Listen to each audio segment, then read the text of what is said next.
टूनी चिड़िया की नई और मजेदार कहानियाँ देखने के लिए हमारे चैनल को सब्सक्राइब करना मत भूलिएगा।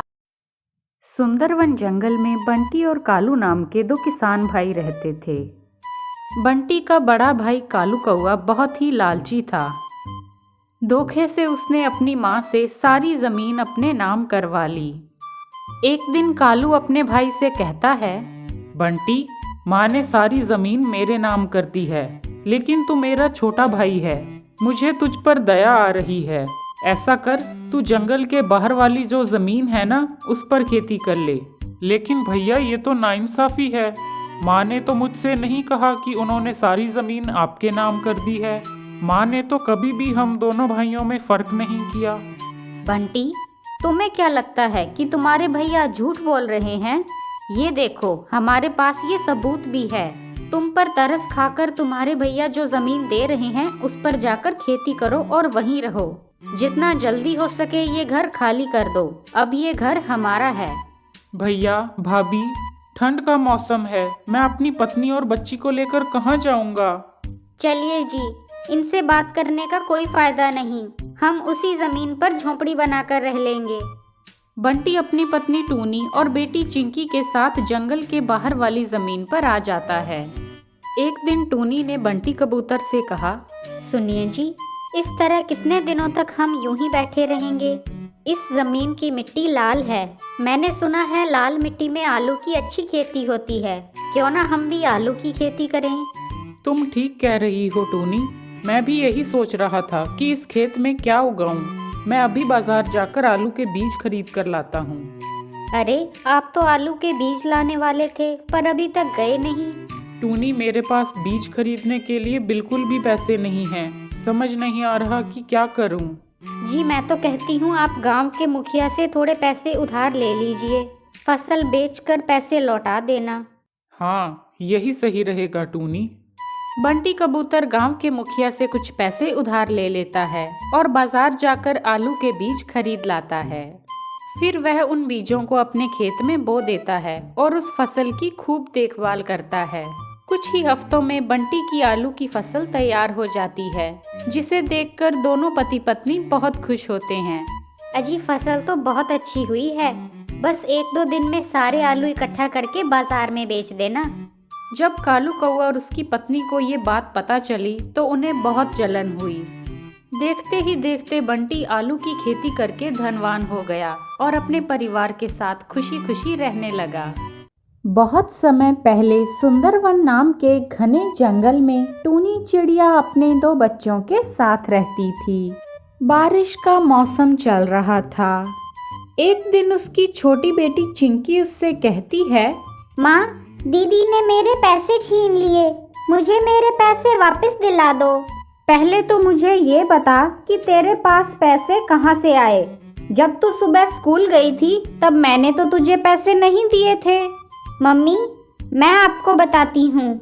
जब हम दोनों सुबह स्कूल जा रहे थे तब चिंकी को रास्ते में ही पैसे पड़े हुए मिले थे। मैंने इसको बोला कि घर ले जाकर मम्मी को दे दो, पर ये टॉफ़ी खरीदने जा रही थी, इसलिए मैंने इससे पैसे छीन लिए। तुम दोनों हर बात पे झगड़ा करती हो। जब भी तुम दोनों को रास्ते में पैसे पड़े हुए मिले तो उसे किसी भिखारी को दे देना। चलो, अब तुम दोनों चलकर भोजन कर लो। टूनी चिड़िया अपनी दोनों बेटियों को रोटी और अचार खाने को देती है। माँ, मुझे ये रोटी और अचार नहीं खाना, मुझे सब्जी दो। सब्जी कहाँ से लाऊं बेटा? मेरे पास सब्जी खरीदने के पैसे नहीं हैं। खाना है तो खाओ, वरना तुम्हें ये भी खाने को नहीं मिलेगा। शाम को जब बंटी कबूतर घर लौटता है तो टूनी उससे चिंकी की शिकायत करती है। क्या हुआ जी, आज भी आपको कोई काम नहीं मिला क्या? नहीं टूनी, मैंने काम ढूंढने की बहुत कोशिश की, पर तुम चिंता मत करो। जैसे ही मुझे काम मिलेगा तब सब कुछ ठीक हो जाएगा।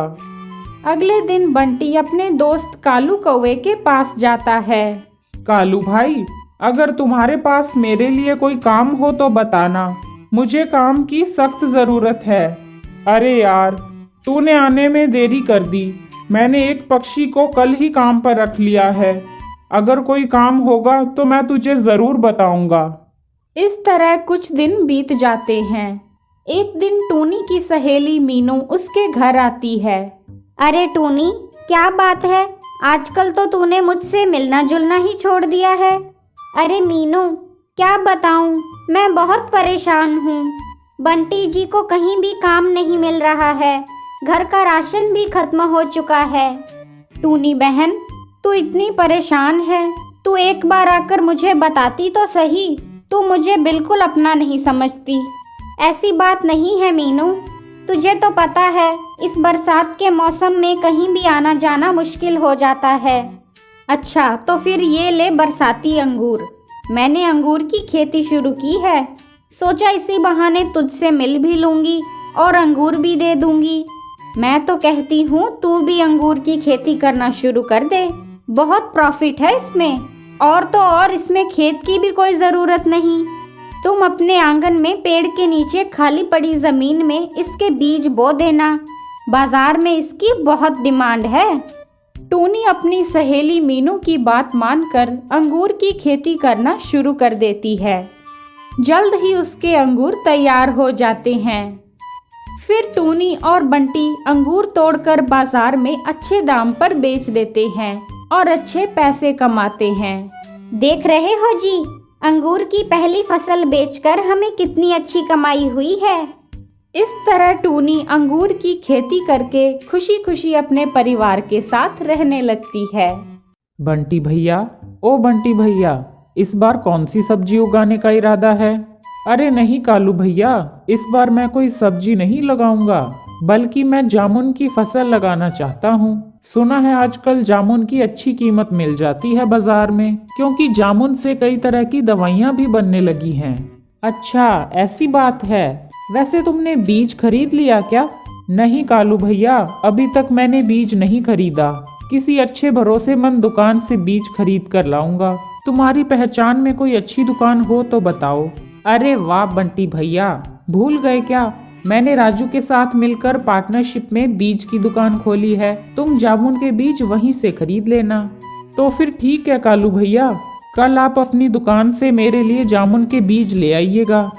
अगले दिन कालू कौआ जामुन के बीज लेकर बंटी के घर जाता है। सुनिए जी, ये कालू भरोसे का नहीं है, उससे जामुन के बीज खरीदना ठीक नहीं है। किसी अच्छी दुकान पर जाकर खुद ही बीज लेकर आइए। अरे पगली, तू खामखा कालू पर शक करती है। कालू हमारा पड़ोसी है, वो हमसे धोखा नहीं करेगा। मैं इन बीजों को लेकर खेत में बोने जा रहा हूँ। शाम तक बंटी कबूतर अपने खेत में जामुन के बीज बो देता है। एक हफ्ते बाद बंटी कबूतर अपनी पत्नी के साथ खेत पर जाता है। हम तो यहाँ जामुन के पौधे देखने आए थे, पर यहाँ तो एक भी पौधा नहीं है। मैं उस कालू कौवे को छोड़ूंगा नहीं, उसने मुझे खराब बीज दे दिए। मैंने तो आपसे पहले ही कहा था, पर आप तो मेरी बात सुनते ही नहीं हो। मुझसे बहुत बड़ी गलती हो गई टूनी, लेकिन अब मैं क्या करूं? मेरे पास तो अब पैसे भी नहीं बचे हैं। बंटी और टूनी उदास होकर घर लौट आते हैं। ऐसा कीजिए, आप मेरे कुछ गहने गिरवी रखकर जामुन के बीज खरीद लीजिए। ये तुम क्या कह रही हो टूनी? मैं तुम्हारे गहने गिरवी नहीं रख सकता। आपने पिछली बार भी मेरी बात नहीं मानी और अब भी वही कर रहे हैं। अब हमारे पास बस यही रास्ता बचा है। बंटी टूनी की बात मान लेता है और गहने गिरवी रखकर बाजार से जामुन के बीज खरीद लेता है। फिर वह उन बीजों को अपने खेत में ले जाकर बो देता है। कुछ ही महीनों बाद उनके खेत में जामुन के पेड़ मीठे मीठे जामुनों से लद जाते हैं। दोनों पति पत्नी की खुशी का ठिकाना ही नहीं रहता। फिर बंटी कबूतर जामुन तोड़कर बाजार में बेचने जाता है और अच्छे पैसे कमाता है। इसके बाद वह अपने परिवार के साथ खुशी खुशी रहने लगता है।